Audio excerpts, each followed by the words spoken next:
off with thinking about some of these that happen to be on the tablet. So on the left-hand side, you've got F1, F2, F3. Are programmable, however, the defaults are set, F1 being the internet, F2 being camera application, and F3 being the keyboard. For example, if I hit F3, it's going to pull up the keyboard. This is a touch screen device. That's one way that you can get to the keyboard. Other way, if I close it down, you click on this little PC input panel button on the taskbar. I like the F3 button because sometimes if you have an application open, you can't see the taskbar, and as a result, this button down here is not available for you. So if you just hit the F3 button, it's going to pull up the keyboard. I'll close back down. The F2 brings up the camera application. I'm not going to go too much into that. It's pretty self-explanatory. You open up. It's got quite a few functions in there. You can record video, you can play video, you can actually take GPS coordinated pictures if you like. That application mainly for taking pictures of problems or potential anything in the field that I want to relay back to the office. The Trimble Field Link software has the ability to put pictures into a report. You can also assign coordinates, an X, Y, and Z coordinate to that report, and I'll show you that in just a little bit. The nice thing about that is if you want to, you can attach that report with a picture to an RFI or possibly even a change order, or maybe you want to bring it back to the BIM coordination meeting and be able to have a picture as well as some coordinates. So, and I'll show you how to do that in just a little bit here, but again, F2 is going to be your camera. You can also click here. There's a desktop shortcut. Again, you can double click on that. That brings up the camera. Like I say, I'll let you guys play around with that one on your own time. It's a pretty nice little camera feature, and like I say, take a lot of pictures and put them in reports. It'll save you a lot of time and energy to explain something. The green power button, you press it and hold it for just a second. It will actually put the tablet to sleep. To get back up, you're going to go ahead and press it and hold it again. I'll use that when you're going to lunch or on a break or something like that. I'll press and hold it forever and shut the tablet down that way. That is not recommended. It is a Windows-based laptop computer. It just happens to be a little bit ruggedized with a touch screen. So just like you wouldn't take your laptop computer or your desktop computer and hold down the power button, I don't do that with this. I know my IT department gets a little upset with me when I do it on my laptop. So use it for a sleep mode, and if you want to shut the tablet down, go to the little hand corner, your little Windows button, and then go to shut down like you normally would your laptop or your desktop computer. On the right-hand side, we've got two buttons. One of them's got a little red dot on it. That's kind of like an enter button, or if you're in the camera application, you can press that to take a picture. The other button kind of helps you scroll through some scroll bars. You can navigate with it a little bit. However, it's a bit finicky. Sometimes it works in some applications and sometimes it doesn't. So try it. If it doesn't work, it's a Windows compatibility thing, and I'm not telling you it works 100% of the time. Sometimes it doesn't, so you'll just have to use the touch screen and navigate that way. But that little one with the red dot on it, I use that all the time. I can stake points, I can store nearest or store next with that button, and then also, like I say, record data, which is kind of nice when you're holding onto the tablet and you've got your inverted route all leveled up. You don't have to remove your hand and potentially get out of level. You can just hit that button with your thumb. What else? The desktop itself, again, it's Windows 7, so you've got your taskbar. At the bottom in the right hand, you've got your time and date. You've got your battery. This is the battery for the tablet itself. I will show you in the software how you can check the instrument battery power, but this is going to be your tablet right here. There are 2 batteries in it, so a combination of the 2 gets me 91% remaining battery life. The menu, or excuse me, the main file folder, mine says A-STOT, yours might say your particular company that you're with. Inside here, though, if I double-click on that, I go to My Documents, Field Link. That is where our software is going to look for the files that you load onto the tablet. The .tfl files, which is the point file, and DWG or .dxf file, which is going to be your CAD background. So looking on this one, you've got unless you've done an export or a report yet, is only going to probably show you jobs and images. At a minimum, there will be jobs there. Inside the jobs, I have all my clients. You're going to have all the projects that you may be working on. Hospital, shopping mall, high school, data center, whatever the heck it may be, that's where all your files are going to be. So in order to get files onto the tablet, if I drag that window to the left, Windows has the functionality where it will just populate the left-hand side of my screen with that particular window, at which point now I can insert a flash drive into one of the USB plugs on the bottom and tell it to open files. Now it's going to open up all the files that happen to be on my thumb drive. And it's just a matter of dragging and dropping the one file to the appropriate folder that you want it to go in.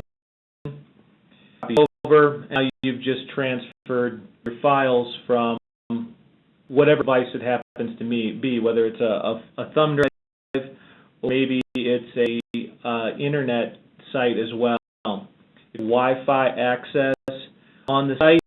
This could just as easily be my, if I went to window, oh, it's giving me, it's being a little finicky here, and I went to sign in. You could sign into your own, whatever type of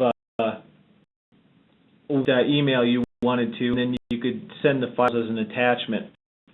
So you don't have the close proximity of the job site in the office. You can email files to the tablet, or you can use a thumb drive. However you want to get the files on the tablet is completely up to you. It's just a matter of dragging and dropping them into the appropriate folder that you want them to be in. So I'll go ahead and close these guys down because I've transferred the files over.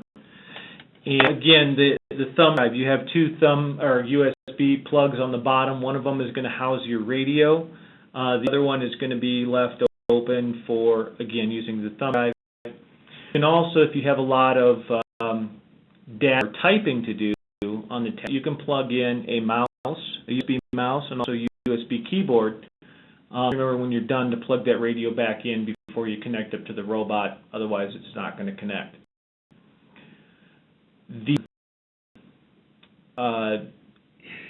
Also, bottom, sorry, there's a headphones jack, and there's also a microphones jack as well. For whatever reason, if you wanted to plug in headphones or a microphone, you've got that ability. They also sell a docking station for this thing. So if you wanted to drop the tablet into a docking station that permanently is affixed to a mouse or keyboard and a computer monitor, you get that functionality as well. But quite honestly, you're going to be using this thing to lay out points in the field. I would keep it for that purpose only. The more applications and things you load onto this thing, the slower it is going to run. It only has a 1 gigabyte of RAM, and with larger files and additional applications and programs and things running on it, it tends to bog it down. So, keep the CAD files as small as you can, and try to avoid putting things like iTunes. Even though it's got the headphones, I wouldn't put it on there. Wi-Fi connection, again, some of those Wi-Fi cards have a USB plug. If your job does not have a Wi-Fi connection, you could for those aftermarket, get some Wi-Fi connections and be able to transfer files via email as opposed to having to use a thumb drive every time. And it's got a lot of functionality, the same functionality basically that a laptop computer has, just depends on how you want to use it and how you, as your company, decides you want to transfer those files back and forth. All right, that said, I've got my thumb drive plugged in. One of the habits that I do is this little down here. I get in the habit of ejecting that thumb drive safely.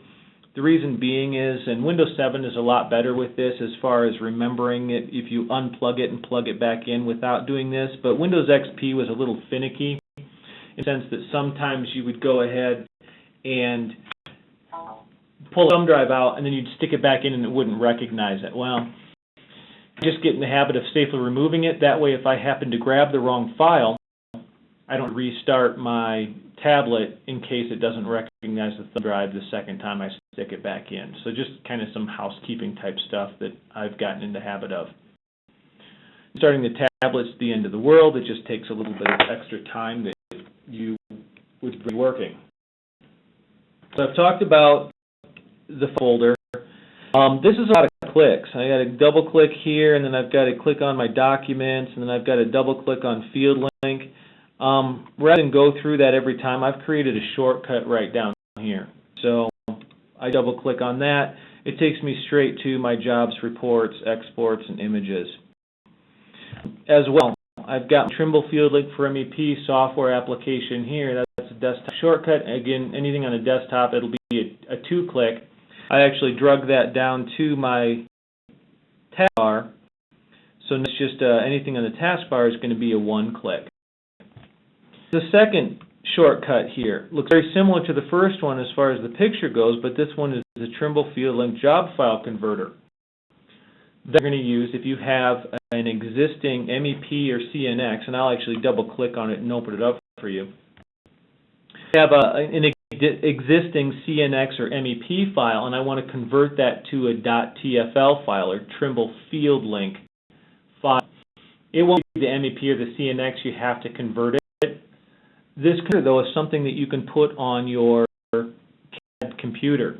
So it's free to download. Just go to trimble.com/BCIM, and you can download this, put it on your CAD computer, and then you can then get the guys in the field a .tfl and a .dwd, for example, and not have to make them worry about connecting and converting and so on and so forth. So the nice thing about this is if you have an existing file that you don't want to redo in CAD, you do not have to. You can just convert it, the tablet will be able to use it, and you'll be ready to go. It's a matter of hitting Browse, navigating to the file folder that that particular file happens to be in, and so on, and then once you've populated that, then you can say, okay, I want to put it in this particular folder. It will default to the same one that you were just in, but we do give you the option to put it in a different folder if you choose to do so. So you hit convert, it says it's been converted, and then now you've got a TFL file that you can use. So again, if you put this on your CAD computer, you can remove this shortcut from the tablet itself, so that way there's no confusion between the two. By the way, I put the shortcut at the bottom on the taskbar, so it's a one-click application to launch, one click to launch the application. Because this is a touchscreen and doesn't have a mouse, how do you right-click? All right, well, you do have that option. What you need to do is press and hold on the screen and up a little circle. And press hold, it brings up the circle. As soon as I release, it brings up my right-click menu. And of course, the right-click menu is going to be pertinent to what you happen to be clicking on. If I were to click on a shortcut, and it's going to give me some different options. Okay, so right-click is going to be a press and hold until that circle shows up, and then you can release, and then that gets you your right-click menu option. So one thing I will say about the touch screen, it is ruggedized. Okay, it's pretty tough. You can hear me pounding on it. It takes a little bit to get used to.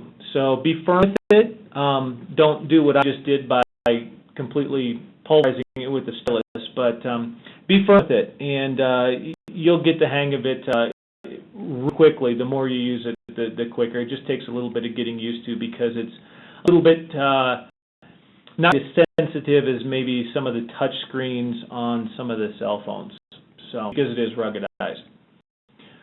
Okay, enough about the tablet, and pieces, so on and so forth. The software. I'm going to click on my shortcut on the taskbar and launch my application. And a splash screen, Trimble Field Link for MEP, starts loading that up. Now I have some little graphic gremlins on here, and I believe it's an issue with WebEx. So you can see that kind of hatch pattern there covering up some things, but I'll explain what some things are getting covered up as we get to them. Right, you see a few buttons on the upper right. There's the main icon button there on the upper left. That happens to be the menu button. If I click that, it pulls up all of our ribbons. Okay, in the Trimble Field Link software, we've gone with ribbons. Some of you may be familiar with them with AutoCAD, or even Microsoft Office products have gone with some ribbons. Basically, it's just a compilation of tool buttons that is decided are similar. All right, I'm not going to say much more about it than that, but they're ribbons. Under ribbon, options, and I'll go through all of these, but I just kind of want to give you a quick kind of overview. The model viewer doesn't have any ribbons. The model viewer is just that. It allows you to view your model. It's kind of a double-edged sword. I'm going to come back to that and talk about it in a little bit. But those reports, those are the reports that I was talking about, and settings. Settings actually is not a toolbar. It actually brings you into units and format, setup and layout. And then the last tab that you can't see says contact information. If I click on that one, that's pretty much the easiest one that I can talk about. It's simply your information on the left and your distributor's information on the right, whether that be QuickPen, Trimble, or whoever you bought the software, tablet, and software from, populate that.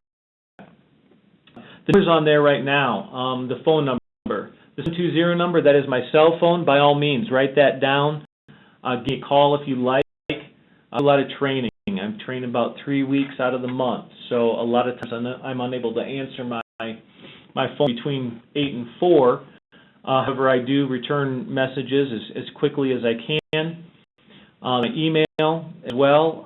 Send me an email if you have a specific question. I can hopefully email you back some instructions. First do this, then do that. In the 303 number back under phone, that's tech support. At minimum, I would put tech support's number in the tablet. That way, if you don't have the salesperson's card or my number or my email, you can, you don't have it plugged into your phone, give tech support a call, get your name on the call log, and they'll give you a call back. So contact information, self-explanatory. Hit it. It turns boxes from gray to white. I can click on, for example, if I click under company, it says Acme. As soon as I click on that box, it brings up the keyboard.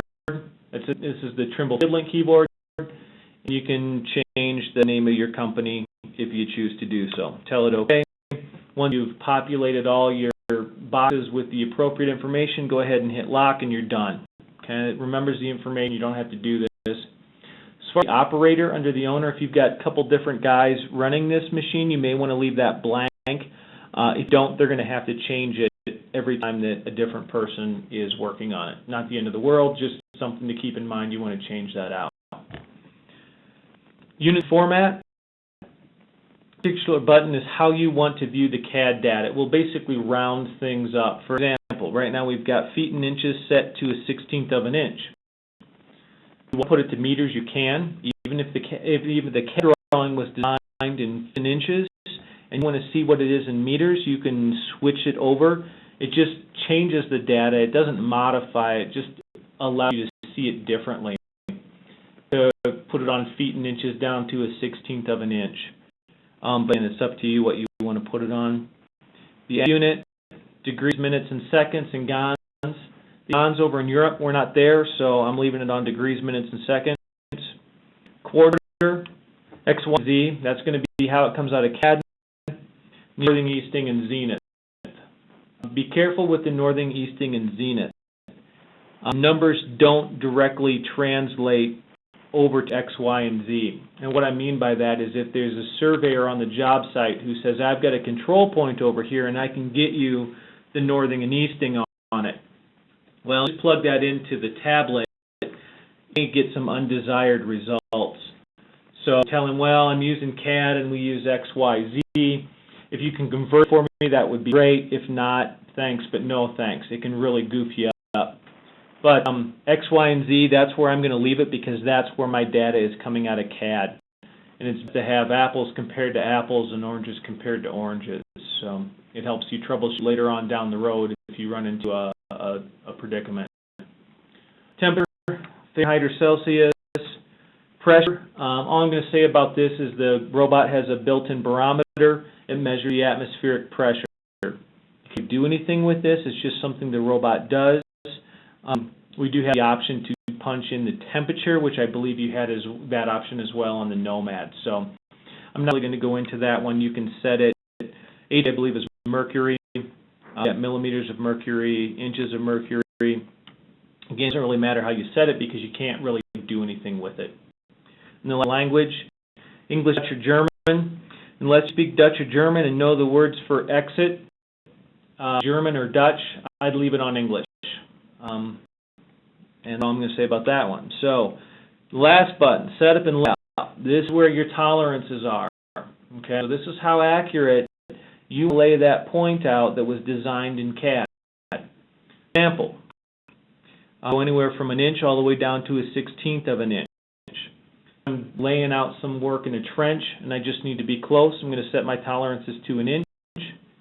If I've got a 3 leaf coming up inside of a 2x4 wall, I'm probably going to dial my tolerances down to an 1/8 inch.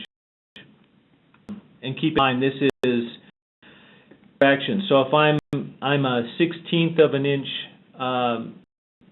to wide and a 1/16 of an inch to other, to the where I'm going to get my 1/8 inch tolerance set to. I'm going to leave it at 1/2 inch. Again, you know, that's something you may need to adjust throughout your workday, depending on what particular point you're laying out and accurate that original design CAD it needs to be.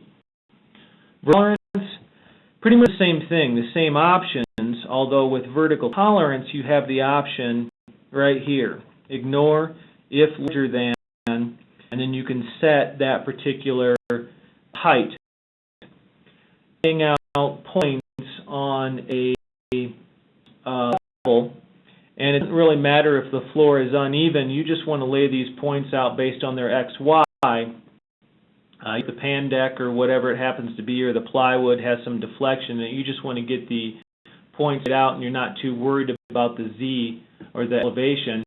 Go ahead and check ignore if larger than. I believe you had this option in the Nomad as well. You can set it accordingly.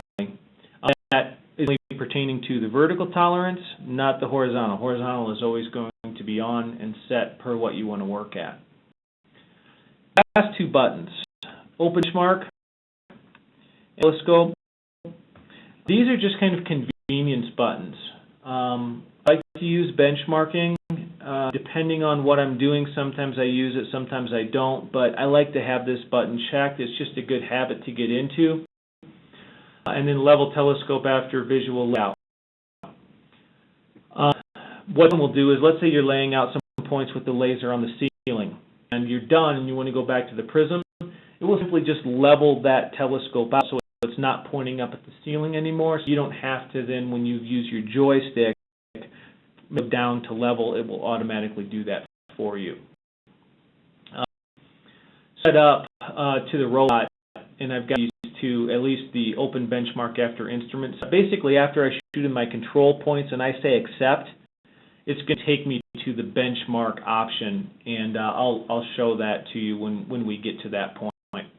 The left button, layout flags. If I hit that, that's basically erasing all the data that I just did. So careful with that one. Unless you want to redo all the morning's work or the day's work, or that entire project's work, leave this one alone. So I'm telling it no. I'm going to hit back to the main menu. Again, it's this little button up in the left-hand corner. And all that stuff was under settings. Okay, if you have any questions about that, anything under the settings?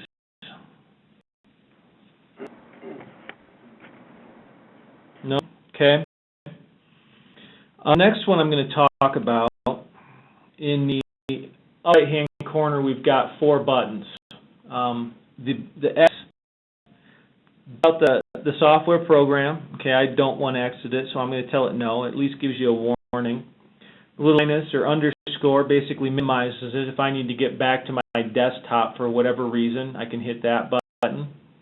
If I forget that I have it open, you can see kind of down here, Windows 7 highlights that application that happens to be open. If I forget though, and up to my Trimble Field Link for MEP shortcut, and I double click on it, it's going to tell me, hey, you're already running this program, which is a nice feature because I don't want to lay out a bunch of points in one application or window and then a bunch of different points in another. Not that would be the end of the world. I just have to go through the trouble of transferring the data from the one file to the other. So I'll let you do that. It's a learning. This is, oh yeah, I've already got it open, so I need to open it back up. The question mark button in the upper right, that's your about information. It tells you what version you're running. And hopefully you're all running 1.2.0.65, and then it tells you your support expiration date and your tablet serial number, and that's about it. That's just a little bit of information, not a whole lot, but that's what the question mark does. And then the 4th button, which is a little hard to see because of that graphic glitch there, but that's your robot or your instrument control panel. So if I were to click on that one, it takes me into all of the functionality of connecting to and controlling the robot. I'm not this one just yet. I just wanted you to see what you can do with some of these things. A lot of these buttons are similar to the Nomad. The graphics might be a little bit different, but it probably looks very familiar. I'm going to close that down though. Go back to the main menu, which is the upper left-hand button, that little Trimble icon. I'm going to continue from the right to the left. My next one is reports. Reports, you've got 3 options. You can do daily layout summary. If I click on that one, it'll let me do a report for how many points I laid out that day, that per hour. Some of the guys in the field say, oh no, now they're really going to keep tabs on me, but it isn't the end of the world. I actually like this because you guys are Nomad users, so you're already going to be hopefully somewhat proficient, and this really kind of helps quantify the amount of points that you're laying out and how accurate you're laying them out. So up at the top it says date. That's a little bit covered up, but you can see the date in there. If I click on that one, it's going to have a little calendar. It's me to pick a date. Well, anything gray means I didn't shoot any points out that day, so as you can see, I don't lay a whole lot of points, but I do it once in a while. So in this case, I'm going to click on the second. It pops my date, 5/2/2012. I've got the option to click on that notes box. If I click inside of there, it pulls up my keyboard again, and on this particular day, I happen to be training. So I'll type that in. You can call this anything that you want to. Training, practice, it was raining today, whatever you want to type in here that is going to be associated with that report, or you can leave it blank as well. It's just a matter of hitting save. What it'll do is it'll put it into a PDF type format. It may give me a warning that this file already exists. No, it didn't. So basically it just gives me a PDF. All right. Where to put that PDF? Well, if I go to the upper right and minimize, and this is my shortcut down here, it's under reports. So if I click under reports, here's my day out summary reports, and it's going to be, scroll this over a little bit, it's going to give the report that I just laid out. It just gives it a very generic name with the date associated with it, which is actually pretty handy. So go back into my application, and we can take a look at the PDF report. So what it's telling me is that the date, the time, the date of the layout. It gives the name of my contractor. So again, that's important to fill that out because it'll populate your report with your name. And then it lets you know what job you happen to be working on. You see notes there was training. I'll scroll down a little bit more. The number of points that I laid out, how long it took me. I averaged 32 points an hour. That was layout session 1, and then I've got a summary. How accurate I was. 7 points were in 100% tolerance horizontally. My vertical tolerance, how many points were within that, so forth. So it's kind of a handy little report. It does have some fine print there that says periods of inactivity of 15 minutes or greater are excluded from layout time. So it's not dinging you for your lunch break or your coffee break or so on and so forth. Or maybe you talk to the foreman for a little while and it won't do that. Time you stop and start again, it'll do a layout session 1, session 2, session 3, so on and so forth. I only have one session here, so you don't see that. And then down towards the bottom, it tells you the point name, the description, your horizontal and your delta vertical. So it's kind of a handy little daily report. Some supervisors want to see it, some don't care. It's completely up to you. But that's how you do it. It's pretty easy to create that report. So back to the main menu and back to reports. We've got deviations. Basically creates a .csv file or comma separated value. That can be opened in Microsoft Excel or other spreadsheet software applications. With one, again, you've got the date up at the top, but this one allows you to do a start date and an end date, or you could simply select all.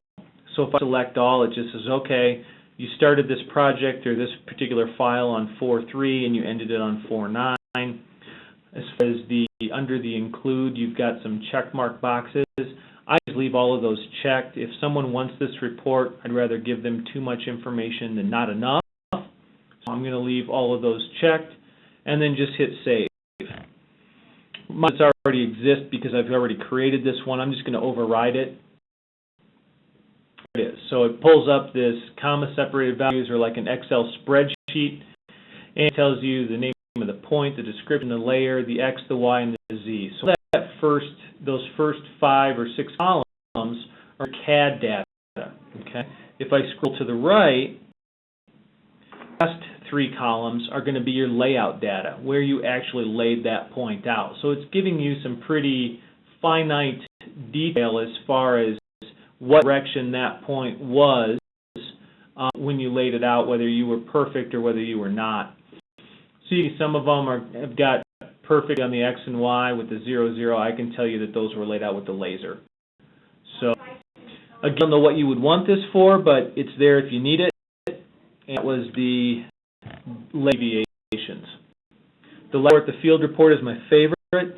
This is the one that allows you to assign a picture and XYZ coordinate to the particular report that you're filing. So let's say, for example, I want to take a picture of a collision that happened to be between electrical and ductwork.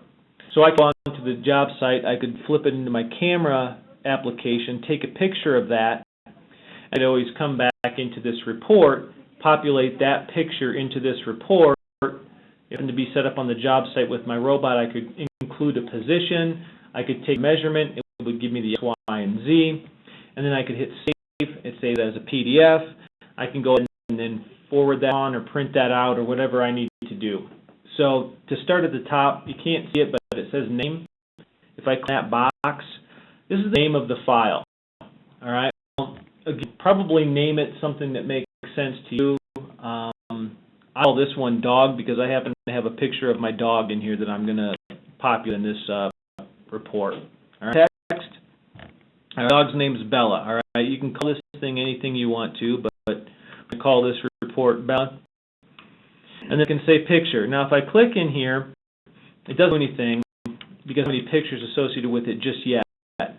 I can hit the camera button, and that'll pull up our camera, but more often than not, I'm taking pictures throughout the day, and I want to go back to where those files are located. So I'm just going to hit that little file button, and pull open where that location may happen to be. So I have to scroll back a couple times to basically get to my main users panel, and then you're going to scroll down to my pictures. And you got pictures, music, just like you would under My Documents. We go to Pictures, and that shows all the pictures that I've taken. So you can see some of these photos in here of Jennings and things that I've done. But if I go down to the bottom, well, there's my dog Bella. All right, so I say, okay, I'm going to put Bella's picture in there. I can, if I had connected up to the robot, and if the robot knew where he was on the job site, I could say include position and tell it to measure, but it says I need to set up the instrument first. So I'm not going to do that. I'm going to hit save. I've just created a report. Obviously, it's not anything that has to do with the construction site, but it's a picture of my dog, and it's a little bit blurry, but there he is. So again, it's your contractor, your basic building. Now, under the text, you see it says Bella right here. Had measured her location, it would show me an X, Y, and Z. That's nice because if you're in the BIM fly-through model, you can punch in those coordinates and fly right to where that particular picture is talking about. So, again, this is a really great tool. Again, if you need to do an RFI, if you need to do a change order, or otherwise communicate something to either the supervisors or the GC or whoever. So, and you can add more than one picture too. So I could go in and I could add another picture to it. And there's a picture of the robot. Add it to it. I just hit save. It's going to overwrite it. Now I got a couple pictures associated with that particular report. And then you can quite a few. I haven't maxed it out yet, but I think I've done at least 4 or 5 in there. So there's the field reports. Again, that's my favorite, but you've got layout deviations and layout summary as well. Do you guys have any questions about those particular reports?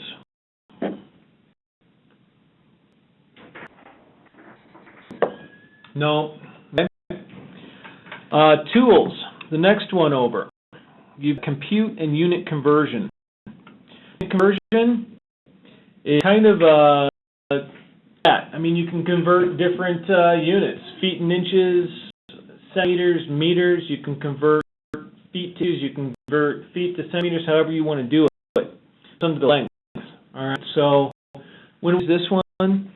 Maybe they give me a cut sheet, and it happens to be in centimeters. So I can click on the centimeters box, and okay, this particular gear opening or whatever the heck it is happens to be 35 centimeters. All right, well, how many inches is that? I tell it, okay, it's 13 3/4 inches. Okay, or it's 1.148 feet, or it's 0.33 yards. Okay, so it's kind of a nice little feature when you're converting centimeters to inches, so on and so forth. Again, you're not going to use it every day, but when you need it, it's nice to have. The area, that's the tab in the middle. You can use this one for square centimeters to square yards, or however you want to do it. I used it for basement. I put some carpet in, and I had 122 square feet. So if I click on the square feet box, 102 square feet, I know how many square yards that was, because Home Depot doesn't sell it in square feet. They sell carpet in square yards. So I put 122 feet. So I went to the guy and I said, I need 13.556 square yards. So just do little things like that, acres, square miles, conversions, so on and so forth. So however you want to use this, say you may not use it every day, but it's nice to have it when you need it. And the last tab that you can't see is volume. So this can do cubic feet to cubic yards. I like that because it's easier for me to figure out cubic feet, but again, if I want to order up some concrete, I need to order cubic yards. So if I click cubic feet and I say I need to order 27 cubic feet, it's going to tell me that's 1 cubic yard. Okay, it's a pretty simple one, but you can imagine if you've got 122 cubic feet, that's a little bit harder to figure out, 4.519 cubic yards. So you guys get the idea. It's nice to have when you need it. And again, that was under Tools and Unit Conversion. The other one under Tools I use religiously is compute. I use this thing all day, every day. Compute, we get a glimpse of what my plan looks like on the left-hand side. If I hit zoom extents, I'll bring it up a little bit closer. Okay, we've got distance tab, angle tab in the middle, and then the one that you can't see is the area tab. Okay, so excuse me, I can see all these separate things. I look for kind of a checks and balances. For example, I know that my grid lines here have to be 24 feet apart, but I want to verify that. So I've got a start point and an end point. I found a start point. Which point I picked, color blue, it pops down and says now you need to grab an end point. So if I click the next one over, it tells me the name of that point, and it tells me that the distance between the 2 points is 24 feet. That's what I expected. If I get any other dimension than that, maybe I need to give somebody a phone call and say something's not jiving. Okay. The nice thing about this is you can associate real-time field conditions with your CAD file. You can pull a tape on a couple of columns, know you're either right or you're wrong. That was a nice one too. I use this one a lot. With the new software, it wants you to shoot your control points in with angle relationship to where the robot is, 45 degrees, and then up to 135 degrees. Okay. What I mean by that is, when I set my robot up on the job site, I want it to be 9 degrees plus or minus 45 degrees. If I'm not, it won't let me shoot in my control points. It just tells you I need better angles to work with if you want to set me up on the job site. Now, it doesn't actually say that, but that's what it means. Okay. So before you even set the robot up in a bad spot, I come to the tools in the compute here, and I can say, okay, well, I set my robot up close to these columns. It doesn't have to be perfect, it just needs to be close. So I can say, all right, point number 2 is going to be the center point of my robot. I want to set him up here, down on control point number 24, or somewhere in that close proximity. And one control points that I want to shoot is this point, which is point 32, and another point that I want to shoot is this one right here, which is control point 21. Well, that's telling me your angle is 26 degrees. I can tell you right now, it's not going to let me do it, right? So I can use this to check things and say, okay, well, maybe I don't want to use that control point. Maybe instead of using control point 32, I can clear that one out. And maybe I want to use control point 25. Well, that's a 90-degree angle. That's perfect. It'll let me shoot that in all day long. So you kind of check yourself a little bit here. And again, it doesn't have to be obviously sitting exactly on the control point. You can kind of figure out from, well, if I move it in or over a little bit, I'm going to be within tolerance. So this is kind of a nice little checks and balances so that you don't spend the time leveling that robot up in a tricky location only to find out that the 2 control points that you wanted to shoot in or intended to shoot in are going to give you a good enough angle for the robot to establish itself on the site. So that's the angle and the area. This was just a matter of kind of connecting the dots. So let's say, for example, if I start picking dots here and I want to flip off this corner, as soon as I pick my pick my first point, it draws a box around the area that I'm trying to lay out, and it tells me the perimeter, it tells me the square foot. So if I wanted to figure out, okay, 576 square feet, maybe I'm on the hook for roping this area off. Well, I know that I need to grab a 100-foot roll of tape because I've got 96 feet that I need to encompass.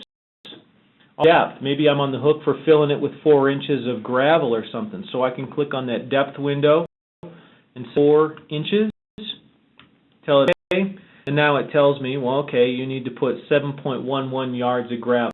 That's how much I need to order. So things like that can save a lot of math, because what, on the job site, you tear off a piece of cardboard and you try and figure out the math that you're trying to do. This will help you if you set these points up in and then transfer them out. You've got some measurements and some pretty cool little things that you can do with this.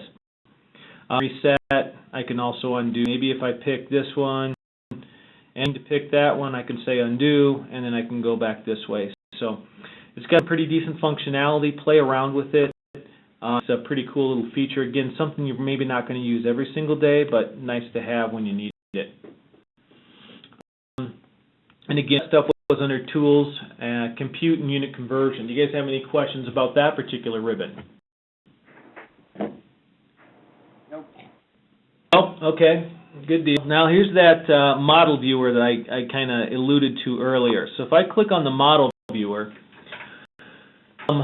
this one is neat. It's kind of cool. It allows you to view your model in 3D. However, if you have a 3D model as your background, that's a pretty big CAD file. The bigger the file, the slower it can potentially cause the tablet to run.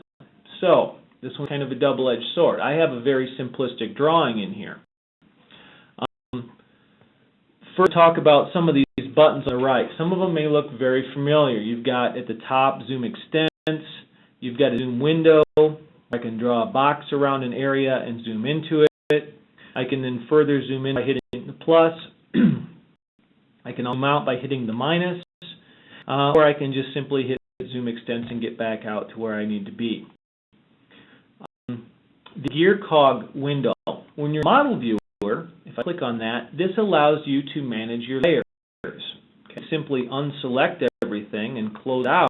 I've turned everything off. Okay, that's a bit extreme. I'm going to click back on that window and say select all, but maybe I don't want to see the walls. All right, so I can unselect the walls and it'll turn the walls off. Okay, so I've got some functionality there based on how CAD designs the geometry in this model. It derives from CAD. Okay, I actually want to turn my walls back on, so I'm going to go back in here, turn them back on. The next button down, you've got three boxes, a black one, a blue one, and a white one. All right, this allows you to control the visibility of your background. Right now, it's white background with the original CAD colors of the geometry. If I tap it once, it switches to a black background with the original CAD colored geometry. If I hit it a third time, it turns all of the CAD geometry blue and puts it in white background. This one is handy if your CAD department likes to draw on a lot of light colors and they're hard to see on the white background. You can override those colors and just turn everything blue. If I hit it again, we just go back to where we started with the white background with the original CAD colors. This one's kind of nice if you happen to be down in the basement and it's dark and that white screen is causing your eyes to have to adjust every time you look up. You can simply switch it to the black screen, and so on and so forth. Again, it's preference. We just give the option to change it. Not too customizable, but there's a couple things there. The next one down looks like a little Earth with some orbiting type things going around it. That's exactly what it is. It's orbit. If I click on that and pick center or anywhere in my drawing, I can start pulling the thing up to the point where I can see some 3 dimensions going on. However, this doesn't work as convenient as, say, maybe the orbit in AutoCAD or Navisworks or Teklabimsite. So, with that said, I can hit that button all the way down at the bottom, and that just gets me through some preset symmetric type views, and quite honestly, this is really the only one that I like. It's the Southwest Isometric. It gives a pretty good idea of what's going on, and from there, if I wanted to, I can click and hit orbit and adjust this thing a little bit. That's going to be more conducive to how I want to see my work. Okay. So, marble button that I haven't talked about, that renders it. So, boom, I can put some rendering on that. At this point, I can use the zoom window to zoom in. You can kind of see what's going on here. I've got an equipment pad. Albeit very small. I've got some sleeves, some columns, some pipe with some hangers on it. Okay. Toggle between wireframe and rendering by hitting that marble button there. I can toggle between pan and orbit by hitting the button here. Right in orbit, if I go to pan, I have to hit the hand, and spin around. Go to orbit, and I orbit, and so forth. So, functionality there. Again, it kind of cool, but at the same time, the bigger CAD file is, the slower your tablet's going to run. And quite honestly, if I want to relay some isometric type views and fly through models, I'm going to use Trimble BIM-Site, pull my model into that, take some pictures, and send those out to the job site as a PDF or what have you. So, but that's what the model viewer is. I'm going to make sure I switch it back to wireframe. The model viewer. The next one, I'm actually going to jump collect data, layout data. They're very, very similar. You'll notice setup instrument points and line work. Set instrument points and line work for collect data and layout data. Layout data also has the button for wall penetrations. Penetrations, it is laser based, though. You have to use the laser to do the wall penetrations.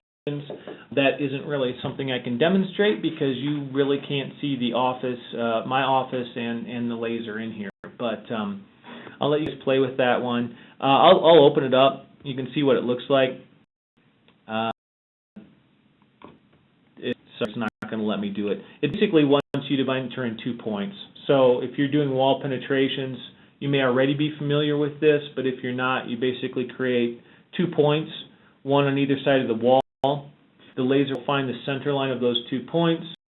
It will then take a measurement from where it actually hits the wall and adjust accordingly, and then put that point exactly where that wall penetration needs to be. Again, I don't really do it justice by not demonstrating it, so I apologize on that account. But again, layout and collect data, very, very similar. For those to work, you have to set the robot up and shoot in your control points. Okay, and that's basically what setup instrument means. I'm not at that just yet. I'm going to cover those 2 guys last. Do those jobs. Okay, this is manage, import, and export. Manage is going to be how you own a job or move from a job to another. Import is going to be how you get your CAD background. And then export would be the option of, click on that. You're exporting a CAD DG file or points file. The points is covered up a little bit. That's the points, the middle tab, and then the tab all the way over to the right that you can't see at all, measurements. That we rarely use. CAD can take their own measurements. This is going to be exports that I want to get back to the CAD department. For example, I just laid out a whole bunch of points, and I want to export that CAD file back, or DWG back to the CAD department, so they can X-reference that into their working model, make adjustments they need to, and as a result, there's your as-built drawing. So in order to do a CAD file export, it's just a matter of giving it a name. So the name box, I like to give it the day's date. So 5-17-12. There's file name. I tell it OK. Choose layers button, that blue button, which is the next one down. So I give all layers back to CAD. I'd rather give them too much than not enough. And just like I can turn layers on and off in the tablet, they can just as easily turn layers on and off on their CAD program. And export layout data, that little button down there is checked. I'll make sure that's checked. If I don't export layout data, I'm just exporting the design data that they originally gave to me. That really doesn't make a lot of sense. They already have that. I want to give them the exported layout data, and hit save. And it says file has saved successfully. Okay. If I minimize this, what is it? Again, it's under our exports right here, and it's going to have today's date on it, 5/17/12. Again, it's a WG CAD background that the CAD can take and really do whatever they want to with it. The import that we can do is points. Okay, so we can pick a bunch of points. We can pick all the points. Again, I want to give it a file name. So 5/17/12. Okay. So, I got all the points. If if I would like, all right? Or I can clear all. Maybe I only want to select a certain amount of points, and maybe they're in a specific area, okay? Well, to find all those points on this list is going to be kind of tedious. I can individually pick them, but I don't really know what points I'm picking. In the bottom center, there's a little blue button with some arrows, kind of looks like a recycle. If I click on that, I can select those points from the actual model. Okay? If I zoom extents, let's say that I only want to export, and I'm going to zoom into this area right here. Maybe I only want to export most of those points that have been laid out with either the green check mark or the red X. So I have this button down here, which is a window pick, but it window picks the points. So if I do that and say I want to grab all of these points, it populates those points to my list. At this, I can come over to that list and I can unselect the white circles, which basically is a point that hasn't been laid out. And if those are removed, now I'm giving a point X file basically of all the points that I laid out. But I don't want design location, I want staked location, which is represented by those two little bullets down there. So I want to make sure I hit the staked location and hit save. File saved successfully. Again, minimize the application. I go back to my Trimble Field Link, and under exports, if I double click on that, I have a CSV file that has today's date on it. And then CAD can use whatever they want to get that back into their software. So I had a couple nice little export functions there, and again, that was under Jobs and Export. Okay. Flip side, you want to open a job. Manage. It gives me a list. In my case, again, it's going to be all of my contractors. In case, it's going to be all the projects that you happen to be working on. So if I want to work on the practice job, I'm going to go to the appropriate folder, and I'm going to select the appropriate file, Basic Building Practice Points.tfl. Again, it's only looking for TFLs, so if you have a CNX or an MEP in there, job converter is what you're going to use to get those to .tfl. Here I am, Basic Building Practice. I tell it to open. Okay, that file's been opened. Great. You can't see it, but at the top, up around in here, it says Field Link, and then it has the name of the file that happens to be open. All right. So I open the file. Now I want to bring in a CAD background, so I'm going to say Import. And then again, it's just a matter of navigating to the folder that you want to use. In this case, I've got some DWGs. I think if I go to John's folder here, he's got a DXF. I could bring that one if I wanted to. So this will read DWGs and DXFs as well. All right. I happen to know, though, that this is the particular background that I want. But let's say I'm not sure. Let's say I pick Building Practice and I say Import. All right. Well, it's telling me that it's been imported. Great.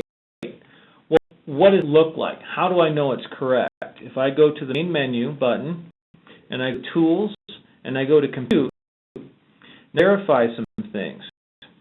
You can see that my background file is either too big or points are really too small. They're down in the bottom left-hand corner. I zoom into my points, I look and say, okay, well that's going to look somewhat familiar now, but what are my distances? Well, again, I've got my start point and my end point on the right-hand side. I can pick 2 points, and it's 24 feet. Well, that's what they're supposed to be. So what's wrong with this file then? Well, my CAD background is too big. So in my case, I have the wrong CAD background.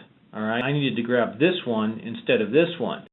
In your case, you can call the CAD department and you can say, hey, the background file is too big, as opposed to just saying something screwed up, I don't know what it is, fix it.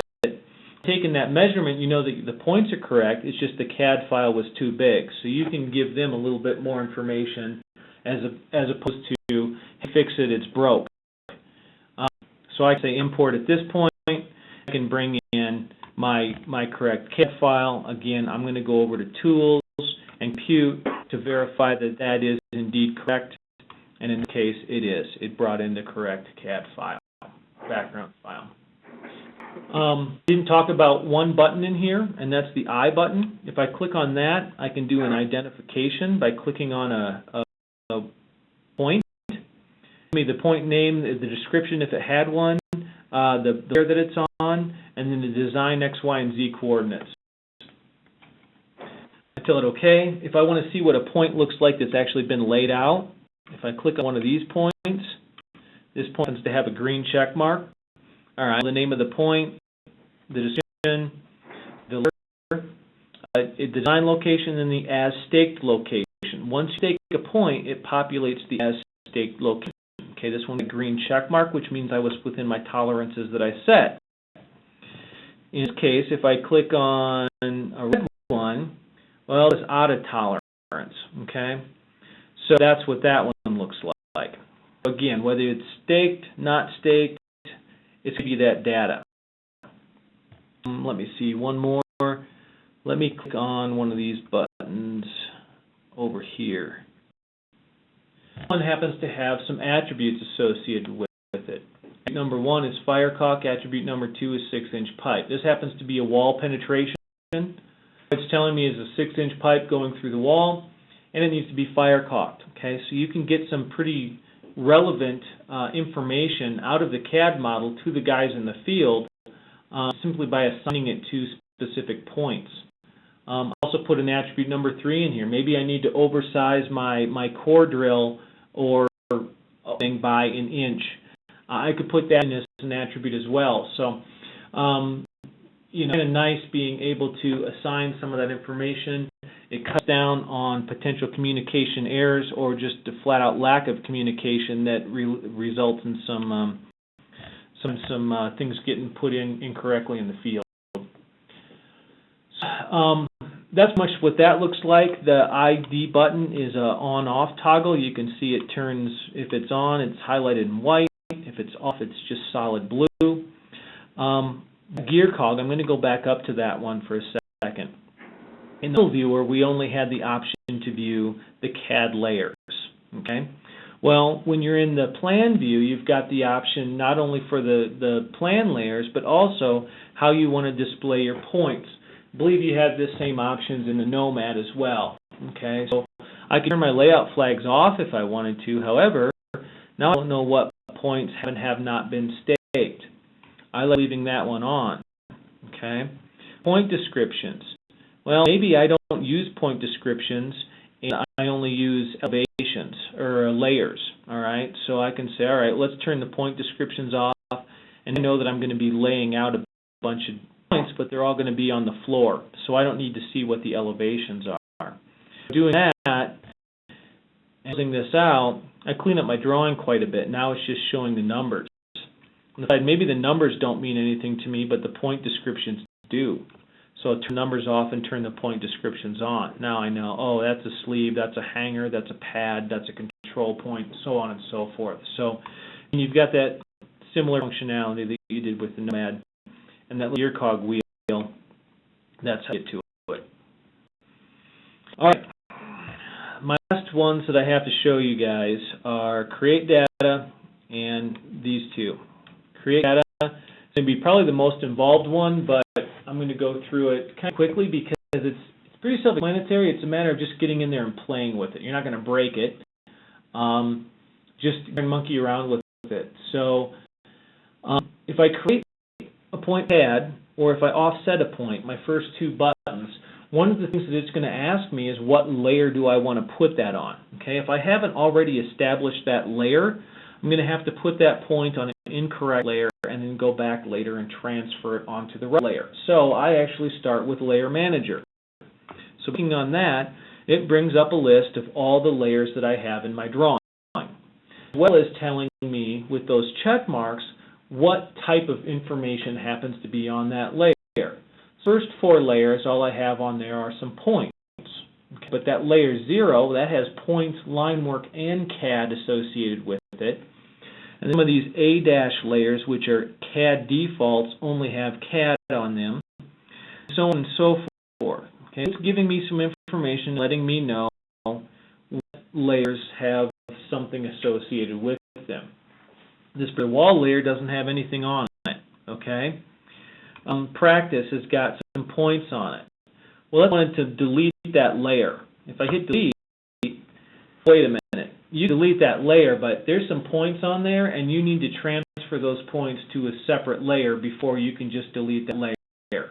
That's kind of a handy little warning screen, okay? Then I can't accidentally delete a whole bunch of points that I in fact need, okay? So I can delete that layer, but first I have to transfer those points onto a different layer. So I can put them on the door layer if I want to, or I can put them on the wall layer, layer, whatever I want to do. So I'll put them on the wall layer and say OK. All right, so it's taken them off the practice and deleted that layer, and I put those points on the door layer. Well, I want to get that layer back. Well, I hit Add, upper right-hand corner. I can just add a layer. Now on these, I've got an exclamation point in front of them.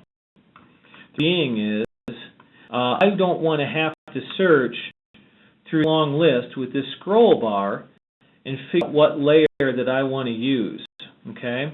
If I'm doing work in the field, I put an exclamation point in front of my layer name. The reason why I bring it to the top is Windows basically reads symbols first, then numbers, then letters alphabetically. So putting that exclamation point in front of my layer that I create in the field, it does two things. One, it puts it at the beginning of the list so I don't have to go searching for it. And two, if I export this stuff back to CAD, they can very clearly see what layers my points are on and what layers their original design points were on. So then I don't have to go through with them and say, okay, well, point number 17, 22, and 156 are this particular item, and I just don't have to do that. I can just say, hey, I put my door as-built stuff on the door layer, I put my windows or my walls on the wall layer. If I happen to shoot in my own field control points, I put those on my field control point layer, which is separate than the control point layer that you gave me. So that way that data can be kept separate and, more importantly, managed a lot easier. So I can edit a point. I click on this one and say edit. Maybe I wanted that to be a capital F instead of a small f. There we go. This button right here is my shift. So it adjusts that to capital letters for one button, and it hops it back down. The other button, this one here, is all caps locks. So that's what that button is. And again, play with these things. I can get symbols on the bottom right-hand corner of this keyboard.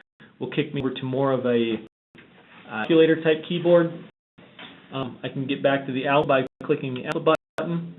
Also, I'm not a typer, and I could care less what keys are on the keyboard as far as the QWERTY layout goes. I can hit the ABC, and that puts it into an ABC keyboard. That one drives me crazy, but some really, really like that. So either way, you've got some functionality there. That one back out. That's pretty much it. I can simply transfer points from one layer to another too. I can say, you know what, I want to transfer those points back onto that practice layer. So I can say, there we go, practice. I can put those points, adjust them how I need to. Okay, so that layer manager, menu, create data, that's a layer manager. The next is point manager. Similar layer manager, except now we're not dealing with layers, we're dealing with points. Okay. So in our points list, it shows us what points have not been laid out. All right. I can add a point. To do that, I need to know the X, Y, and Z elevation or coordinates of that. So again, this is where you get in trouble if the surveyors, I've got northing and easting. Well, if you punch those in X and Y, you may not get the results you want. But if you add a point in, give it a description, pick the from the list, and punch in its coordinates. Hit the point for you. I can edit a point. So if I select the point and edit it, it will let me edit the name. It will let me edit the description. Maybe I don't want that S on the end. There we go. I can edit the X, Y, and Z. Be careful doing that. It was designed that way for a reason. I'm on a different layer and say, okay, maybe the elevation needs to change from 6 6 foot to 8 foot. So I can do that. All right. So you've got the functionality to change some things in the field if you need to do so. I can delete this point, but it gives me a warning. Are you sure you want to delete this point? No, I'm not sure. I don't want to delete it. I can clear all. That doesn't clear my list. It just clears the stuff that I have highlighted. Okay, so if I accidentally picked one or didn't need it, I can hit clear all. But as I select them, it tells over on the right-hand side how many points I have selected. So I hit clear again. What if I want to know where these 4 wall penetrations are on the plan? Okay, I see them on the list, that's great, but where are they on the plan? Well, on the bottom, again, if I hit that little blue recycle type button, it takes me to the plan. Right here, if I zoom to this area with the window, it's highlighted these points, blue circle around them. Okay. While I'm in plan view, I can just as easily select a bunch of points as well. Okay. As I add them to my list, it's telling me, okay, I've got 10 selected so far, 11, so on and so forth. I can go back to my view by hitting the recycle button. And if I need to, I can scroll through and find where those are on the list, so on and so forth. I can sort my list by layer as opposed to name. I can flip it back over into plan view, hit zoom extents. I can still hit clear all, so all my buttons on the right are working the same way. It's just a matter of personal preference, how you want to see that data. So that's point manager. The next one is offset points. Okay, this one I learned a lot. You can be very, very precise with this thing. So, for example, I can do multiple points on the tab at the top. The tab you cannot see says single, so multiple and single. The CAD department gives me a control point at the intersection of each of the columns, which I highly recommend if they're not doing that they do that. The software, you can say, all right, well, I've got points at the center of all of my columns, but particular point down here, if I zoom into this one, control point 24, I physically can't get to the center of the column on the job site, and that's okay. But if CAD were to just say, oh, we're always going to offset our points 3 foot to the side, well, what if on the side that they offset to, there's some supplies in the way and you can't get to that point? There's the ability to decide which point you want to offset that control point to. So I'm going to zoom a little bit. I'm going to focus on control point 24. That's going to be my start point. So I'm going to pick it, colors it blue, it populates my box with point number 24. Then my point, I want that to be point number 21. It's a reference line between the two. And now I'm going to go down to distance, horizontal offset, vertical offset. For my distance, I'll go 3 foot off of that column. 3 feet. And okay, well, there's where your point is going to be. All right, I can do horizontal offset if I want. Maybe I also want to go 3 feet to the right. I put it to the left. Okay, so I've got a left-right box. I can say right.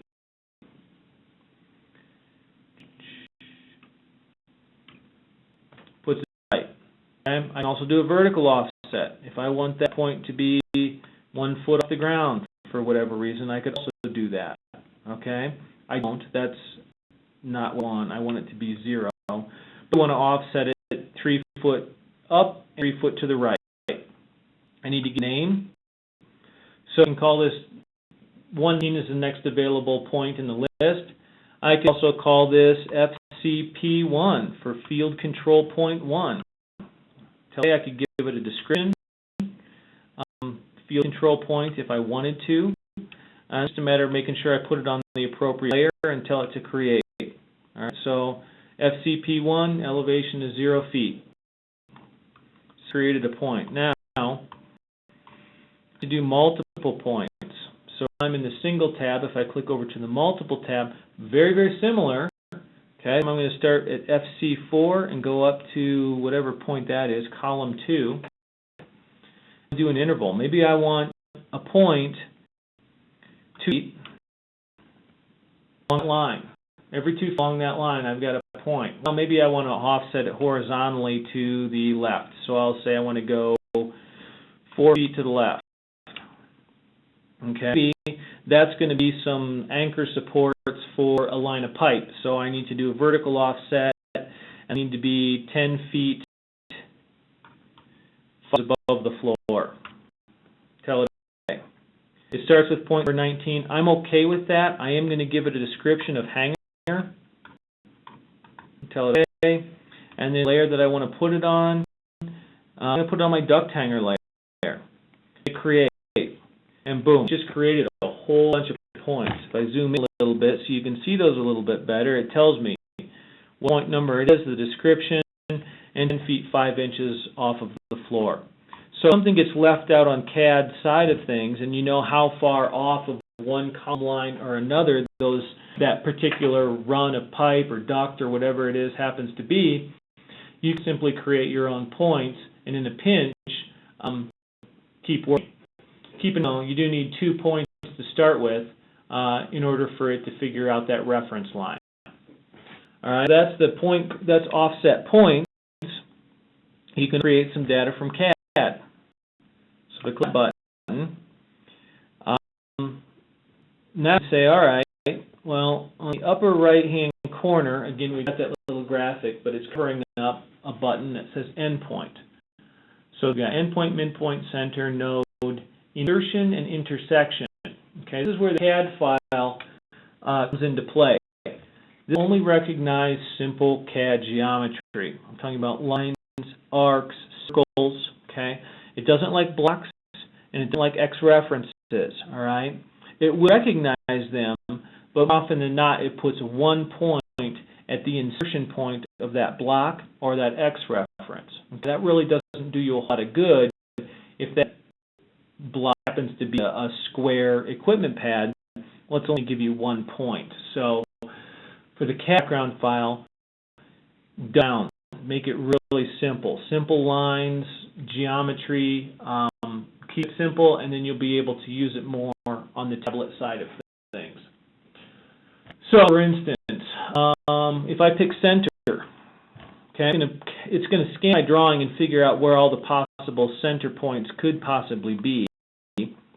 I have to have some down here.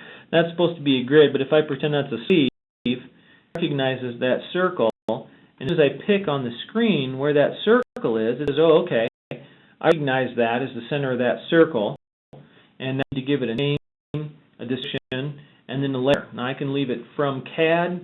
I can put on whatever layer that I want to. I'm going to leave it from CAD and tell it to create.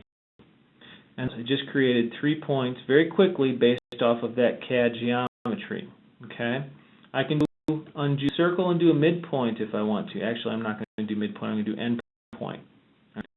So if I do endpoint, now it's again, it's a matter of picking where endpoints of some lines may be. Now I'm kind of limited here. It will recognize that column. Now, if you remember, that column was a 3D object. It will recognize the 3D object. What it's actually picking up is the square that's drawn on the floor. So I've got 2 pieces of objects in there. It won't recognize the 3D object. Again, they consider that a block, but it will recognize the geometry that I have drawn on the floor. So keep that in mind when you're creating those CAD background files. So in this description, maybe I want to call it column corners. You want to call it doesn't really matter. Hit create, and then boom, populates all your points. So again, you've got some functionality based on the CAD geometry as far as how you want to create some points. Okay. So again, I encourage you, go in there, monkey around with it, figure out what works, what doesn't, relay that back to the CAD department. All right, layout and collect data. Now, I can try and go into these buttons, but as soon as I hit set up instrument, it's going to say, well, you're not connected. Okay, so the first thing that I need to do is I need to connect to the instrument to my. All right, so I turn my robot on here. I've got one sitting on my desk, and I've somewhat leveled it, but I'm sure it's going to be pretty bad because I don't think my desk is very level. So with that being said, the top right-hand corner, we've got those 4 buttons. The one that you really can't see is the robot control panel or the instrument control panel. So I'm going to click on that one, and now I'm going to open up the instrument control panel. What I like to do with this is I like to read it like a newspaper. Start in the upper left-hand corner and work my way down, and that way I don't forget anything. I don't forget to check something, I don't forget to verify something, so on and so forth. So under connection, it's the first thing that I can start with. Now, all these other ones are grayed out. Level and temp, target, benchmark, they do not become available until I establish the robot positions on the job site or shooting the control points. Okay. So the first thing I need to start off with is the model of the robot. Now, we've used options. So depending on what robot you happen to have, that's the model that you want to pick. I happen to have a 5, and that I want to use is going to radio. Those are the 2 things that I need to do. Now I also need to set my channel and my network ID, and it's just a matter of clicking the caret and basically figuring out what mine happens to be set at. So this one is to be 16 and 30 because I was using it just a couple days ago. So 16 and 30, okay, so there they are. If I needed to change it, again, click on the caret, scroll down through whatever you needed it to be, select that number, and good to go, okay? So every time it's going to ask you what robot you want to use, but it will remember what channel and network ID you set it to. So you don't have to adjust that every single time. You just have to say, I want to use a 655, and I want to make sure that my connection mode is going to be radio. Once I verified that, I connect, and now it's going to connect to the robot. Okay, it'll tell it's connecting, then say that it's initializing the instrument, and once it's got its full connection, it'll take me back to that main screen, but it's going to hop down to level and temp. Okay, and it's going to see how good of a job I did letting that thing up. Now what this is telling me is that it says, well, I've connected to the robot, and it says that, well, this is past its service date. Okay. That's nice to know. We recommend you get these things serviced once a year. I'm going to tell it okay. It'll finish its connection. Let temp.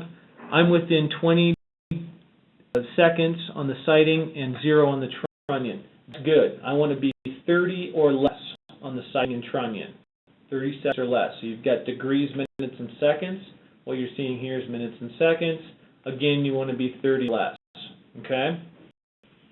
Now go back up to that connection. You'll notice before I was on the connection tab, once it connected, it jumped me down to level and temp. If I go back up to the connection, that's where I can check my instrument battery. The robot battery has 74% life left in it. And next service due. Okay, that's where that menu or that little warning message came up from. I've got this mark that says notify me 1 week prior to my robot needing servicing. Okay. Again, here we recommend sending that thing in, getting it cleaned, calibrated, any firmware that needs to be updated. They take care of all that for you. It's about a 5 to 7 business day process. If you need a loaner in the meantime, your sales guy can facilitate that for you. So, but again, something that I just wanted to show you. This is where your instrument battery is, and then that's where that message came from. I've checked notify 1 week prior. Back to level and temp, okay? So this one, we're basically just verifying some things. We're making sure that we leveled this thing up properly, again, 30 seconds or less, and then the temperature, okay? You can hit the temperature box and say, no, I think it's 71 in here, okay?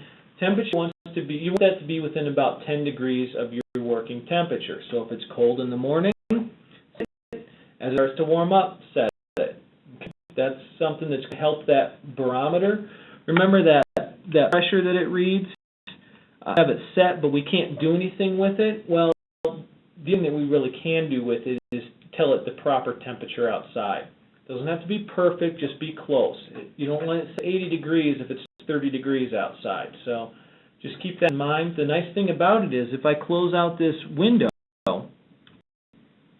and say I'm over here and I'm in the model viewer, or whatever, it doesn't really matter. If I click on that robot button again, I think it's 7 degrees. Okay, and then I close it out. It takes me right back to where I was at. So it's pretty convenient. It only takes literally about 5 seconds to click into that, change the temperature, and then get back out of it. So I recommend keeping that temperature within about 10 degrees of your daily working temperature. All right, the next one down, so we verified the temperature and the level. The next one down is target. This one's easy. Figure out what target type you have, whether you have the 360, whether you add the target ID to it. If you do that, you need to tell it some additional information. Hey, I want to use it at all times, and I'm on number 3, channel number 3. Okay? So, again, I'm going to turn that off and go back to the 360. Or if you happen to have the new MT1000, that's either passive or active mode. If you're in active mode, then you need to tell it you're on whatever specific channel you happen to be on. Okay? The thing about it is it gives you a little picture. If the picture does not match what you're using, you need to go in and change it. The important thing here is rod height. You change the rod height, you need to let it know in here. If you switch it to 5 feet, tell it. You switch it to 4 feet, 7 3/8 of an inch, 7.375 inches. You need to let it know, okay? That's very important because that's how it figures out a lot of its trigonometry. I'm going to switch it back to 6 foot because that's a pretty standard operating height.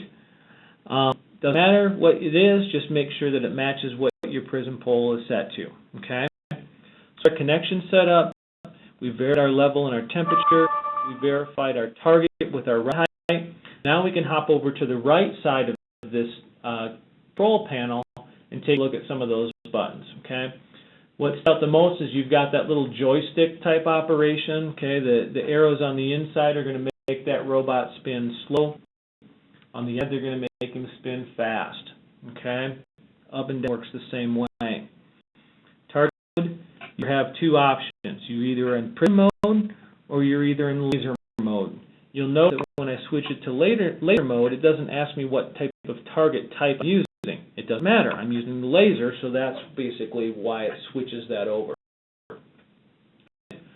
Lock then automatically gets turned off in laser mode, and it gets turned on in mode. Now you can turn it off in prism mode, although I don't know why you would want to do that because then he won't follow you around the job site. Button track light. I really recommend working with that on all the time. It's a great visual aid for you as the operator. And EDM mode, you can switch from standard to tracking. Now I believe you had all of these options on the Nomad. They looked a little bit different, but they work pretty much exactly the same. You've got your search window, horizontal and vertical. In this case, you have 3 options, 15, 30, and 60 degrees. We use which. The closer you are to the robot, use 60. The farther away you are, use 15. Use that track light to get that robot looking as close as you can, and then hit search. Okay. So in this, I don't have a prism in here. All I have is a just the laser in the robot. But that is pretty much my instrument control panel. Had I had a prism, at this point I'd hit search. He'd go ahead and find me. All right. So I close that out because I've got him set up, connected. He's ready to basically shoot in some control points. All right. So with that said, I'm going to go to main menu. And I'll go to layout, and I set up my instrument. Now this doesn't mean connect instrument, that's what we just did. We just connected the instrument. This wants us to set up the instrument or shoot our control points. So I'll click on that button, and now it says, okay, here's your plan on the left, and you need to pick a point on basically that you want to shoot in first. All right, so I'm going to have to wing this because I don't have any control points set up in my pretty much 10 foot by 11 foot office here, so I'll zoom into this area. I'm going to say, all right, let me shoot in, I'm at this point right here. So it says, we've selected point number 16 on the right. Now it's just a matter of going in to shoot that. Now, since I don't have a prism, I use the laser. So I'm going to hit that robot instrument control panel up at the top. It's going to get me into where my robot my instrument control panel. I'm going to hit the prism and turn it to laser. So I turn laser on. I go back out. Now I take it right back to where I was. And now it's just a matter of pointing that laser all this and say shoot. So it recorded that shot, and now it says, all right, what's point number 2? I'm going to say point number 2 is going to be, I'm going to zoom in a little bit more here. Number 2 is going to be this one right here. No, step back. We're going to shoot that one in. And so I'm just going to point it over there and say shoot. Remember, my desk wasn't very level. I goofed feet right now and get this thing back into level, hopefully. Get him close.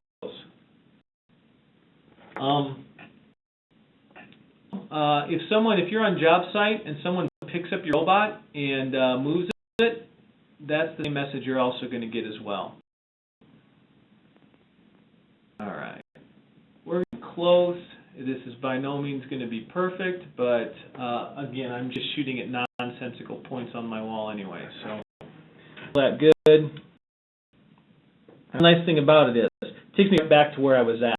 Okay, I don't have to monkey around with getting back into a menu or whatnot. So I'm back to where I was. I got point 20. I'm going to say shoot. So what it's telling me is this. I rose up on the plan, and he says, okay, there's the 2 points that you shot in. The quality was poor, and the instrument position is with 4 7/8 of an inch. So I'm just surprised I'm not out a couple feet, but you get the idea. Now, obviously, if I was on a job site, this would by no means be acceptable. But quite honestly, if I was on the job site, I would have had some pretty solid references to go to. And my quality is really based on the distance. So the further away you are from the robot and the control points, the better your quality gets. And then the instrument position is within down there at the bottom. You want to make sure that that's right on the money. 0 inches, 1/16 of an inch. I mean, it all depends on what you're willing to accept. But I'm going to go ahead and accept because this is just a demo. So accept. Because we had take me to the benchmark option check marked, okay, it takes me right back into the instrument control panel. It says, hey, you need to measure a benchmark, all right. Well, in this case, I'm going to point it at my floor and say that my floor is, so in 7 feet, I'm going to click on that box. I'm going to say my floor is 0. Okay. 0 feet, 0 inches, and then I just say measure. All right. So take that measurement, and it's going to say, okay, now I know where the floor is based on what you just told me. Okay. Now, you don't have to do that. It's just a good habit to get into because the time that you don't benchmark is the time that you lay out a whole bunch of points incorrectly. So, but there, go back into the settings, and again, now that it says check mark by use benchmark elevation, I can close this out, hit the menu, go back over to settings. And so what? I don't want to benchmark after setup every time, so I can uncheck that. I can go back to the main menu, and in this case I can go to layout, and I set up the instrument, so this time I'm going to go to points.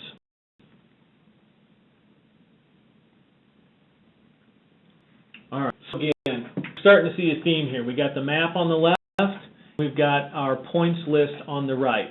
Now what you can't see here is it's got point tab and then it's got the layout tab. Okay, so you notice visibly the graphics visibly change from my points list to my layout. Okay, so this is kind of a two-step process. The first step is creating my points list. I'm actually going to clear this list out. Okay, and I want you to notice a couple things on the map side.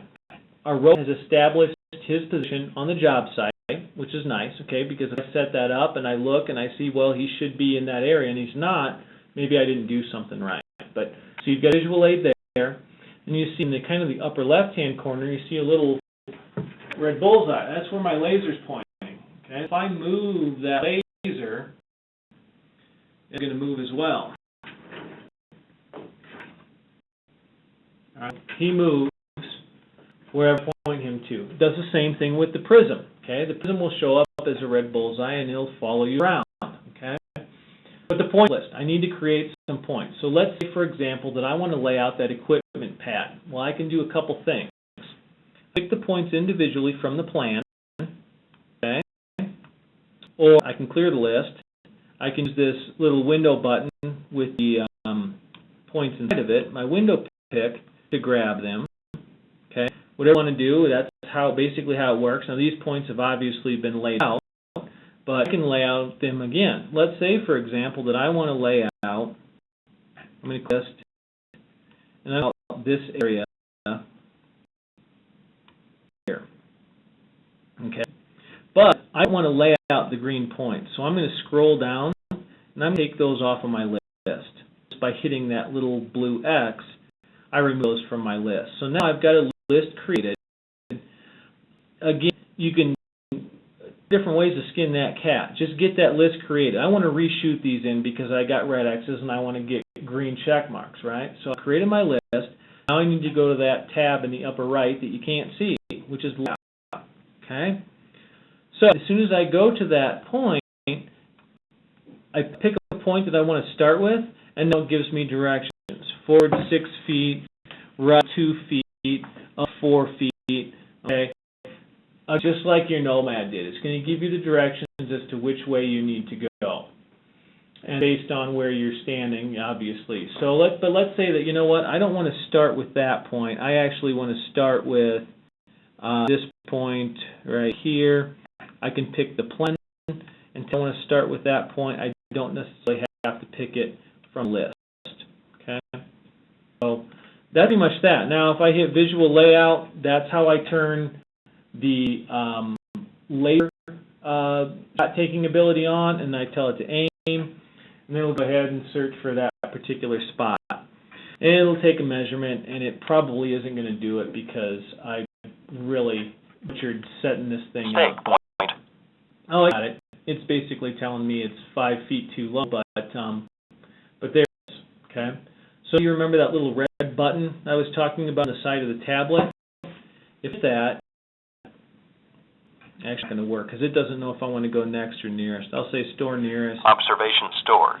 And you can hear my tablet talking, and then it gives you your little bullseye that says you're on the money, and then I can say, all right, let me go to the next point and say aim.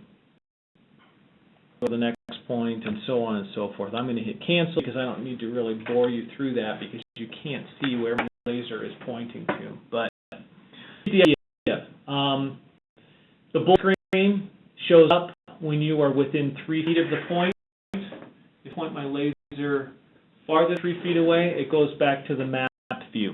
Okay, so when I get close, all right, you're close, you're within 3 feet. I'm going to shoot you to this view, and so on and so forth. Now, you've got that recycle button down at the bottom in the middle. If you like this time, you can see it, or vice versa.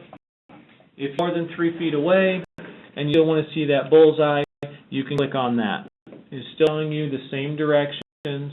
On the right-hand side in that little bar, it's telling you either you're low or you're high. So if you scoot up, bar on the right telling me the elevation that I'm at. Even though I'm ignoring my Z, it's still telling me what that is. Okay? So that's under layout, that's under points. Okay? You can do line work, however, I like this one. Basically what this wants you to do, it's very similar to offsetting points. It wants you to pick a start point and an end point, and then an interval, and an offset, and so on and so forth. The nice thing about it, though, is that it's visual. So if I pick a start point and an end point, okay, and I have interval distance, maybe I want to do 6 feet, what I do, it shows you on here what, actually interval set at 6 inches. I want my interval set at 6 feet. So we'll show you on the map what it's doing. Right, left, both. You can create a bunch of points very quickly. Now this just lays these out. It doesn't necessarily record them as data. So it's kind of like layout on a line for the Nomad, but exactly the same. So play with it. Nice thing about it is it shows you what it's doing before you say accept or layout or what have you. Okay. The last one is wall penetrations. Again, I can't really show that one to you, but basically what it wants me to do is it wants me to pick 2 points. So I pick start point and an end point, and I don't know if it's going to work, but then it tells it to aim. So to aim, it'll try and figure out where that particular point happens to be, except this one isn't going to work because it's right in the corner of my office. So again, me setting it up kind of goofy is hard to demonstrate some of these things. But layout, wall penetrations, line work, so on and so forth. The last one I have to show you is collect data. So set up instrument, we've already done that, so we can skip that step. We can do points, as built something. Again, the laser on, so I can just point that laser at my doorknob, for example. So I'll point my doorknob, and I've got my layer as my door has already been selected. The important thing on this one is store design point. If you don't store the design point and you say measure, option stored, it records as a black dot. Okay, I can't use it. I can ID it, and it tells some information about it. But if I wanted to lay that point out again or come back to that point, I would not be able to do it. I need to check mark store design point. And now I'll just adjust this just a little bit so you can see the difference and say measure. option stored. Now, a point that happens to be, let me get my bullseye off of it, happens to be a point that I can use and lay out and stake out and so on and so forth. So store design point, very important. Always make sure you have that one checked. If you don't want to use the point, no big deal. But if you do and you don't have that checked, you're out. All right, the last one I'm going to show you is line work. This one's kind of cool. All right, if I zoom out, basically I can as-built a wall with this one, and I can new line, and just shooting in my wall points. So it's just a matter of giving it a name, a description, putting it on the proper layer. In this case, I'm going to put it on the wall layer so it makes sense to the CAD people. I want a line as opposed to an arc, but if I did have an arc, I could take a few shots along that arc. It will line a line arc for me. So I'm just going to start by taking some points. Observation stored. Right there. That's kind of loud. Sorry, guys. Then we'll go to the other corner and measure. Option stored. I'll go to the back corner.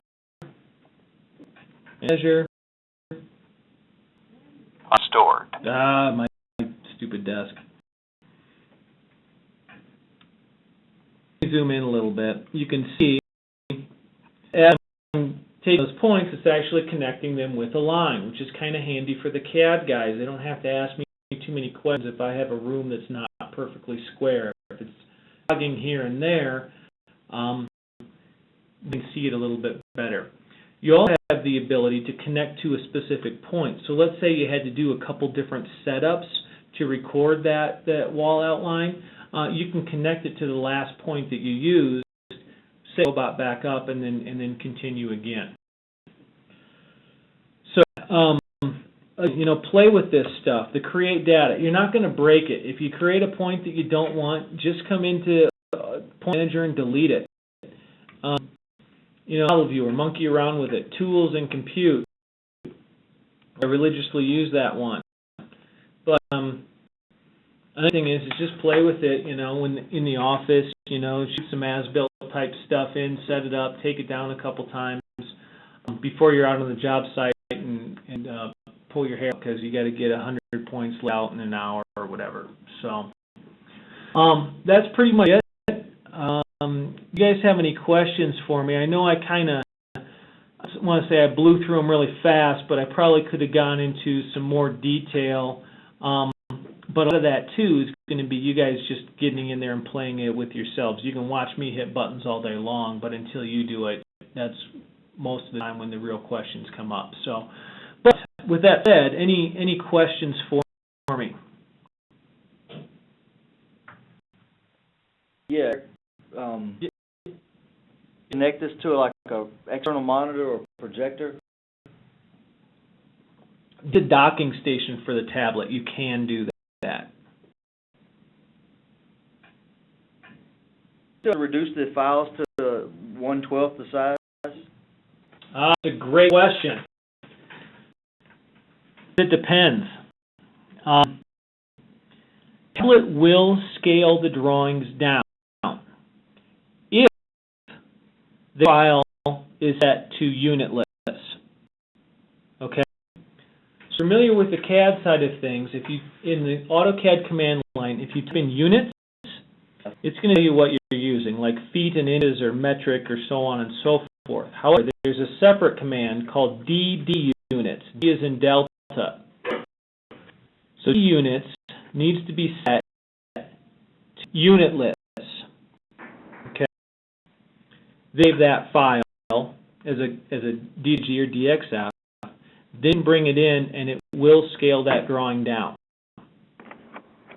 The key is you need to go to DD units, and you make sure that it is set to unitless as opposed to, I believe, the default in CAD is inches, and now that depends on how you set up your AutoCAD software. But D units, the name of that command, and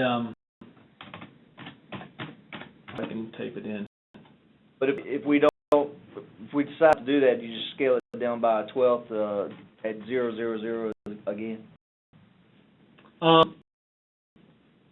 It all depends on how those units are set. So if those units are not set to yes, they may have to scale it down. And really the only way to tell is to just test the file out and see. But it can start driving you crazy because you'll scale it, so it'll be too big and you'll scale it down by a 12th. And then you'll bring it in and the tablet will scale it down by another 12th. So I really highly recommend making sure that that background file, and it doesn't have to be your main model that you're working in, do a save as, project-background, and in there, set to unitless, save, and then you can just dump that straight into the tablet. So you try scaling it down by a 12th, but it really all depends on what that units is set to. All right. One more. When we import to a TFL, can we do that from the Pioneer and the Design Link? Yes, you can. So the Pipe Designer and the Design Link will both export to a .tfl. They also give the ability to export a DWG or DXF as well. I don't like using that. I like to control my own CAD background, so I'll create that one separately. But yeah, you can export. Now, that if you've got the most recent 2012 release. In some older releases, you'll have to send it out as a .MEP file, and then from there you can use that file converter that I showed you. I'll minimize this one right here, and then convert it. But if you have the recent versions, the 2012 versions of TDL and also Pipe Designer, yeah, you can export straight to a .tfl and skip this whole file conversion altogether.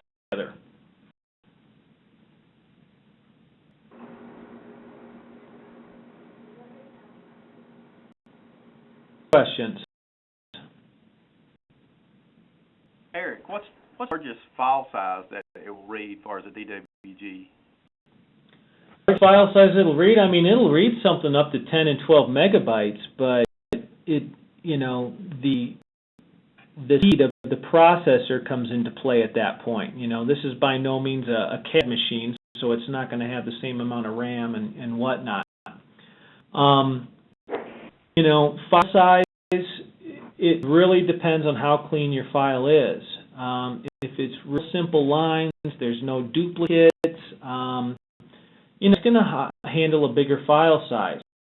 I recommend trying to keep it right around 5 megabytes or less. Again, it depends on how much stuff you've audited and purged out of your CAD background, depending on how big the file size. To me, it's not so much a file size as it is a speed issue. I don't care how big the file is, I just want it to run as the speed that it's supposed to. So, but I guess if I was to put a little on it, I'd say 5 megabytes or less is probably going to give you optimal performance. Anything higher than that, you're going to see some speed reduction. Now, that's when you're getting in and out of navigating through the windows. When you're going and you're just laying out points, it doesn't have to really think about what that background file is doing, so you don't really notice any speed issue there. If you're kind of loading things in and computing and that kind of thing, that you notice more of the bigger file size slowing it down a little.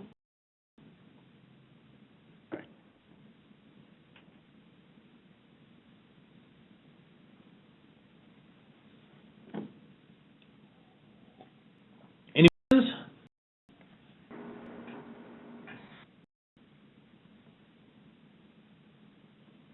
Well, hopefully I didn't put you guys to sleep too bad. Like I say, starting around with that thing, you don't break it unless you drop it. So don't drop it. Just hit the buttons, see what it does. You know, try stuff out, and I'm sure you guys will have questions. But you got my contact info. Do I need to bring that screen back up again? I just will anyway. Menu and things, and then contact. So again, if you didn't get a chance to write it down before, the 20 is my cell phone, the 33 is going to be the tech support here at the office, and there's my email address. So means, you know, shoot a message, give me a call, you know, and I'll try and answer it as quickly as I can. Like I say, I'm training a lot, so sometimes I can't get to you to the end of the day, but I do return my phone calls and my emails. So, well, last chance. Any more questions? Okay. Well, on with it. And like I say, if you got anything else, just give me a shout, or tech support's always there for you too. All right, thanks a lot. Yep, thank you.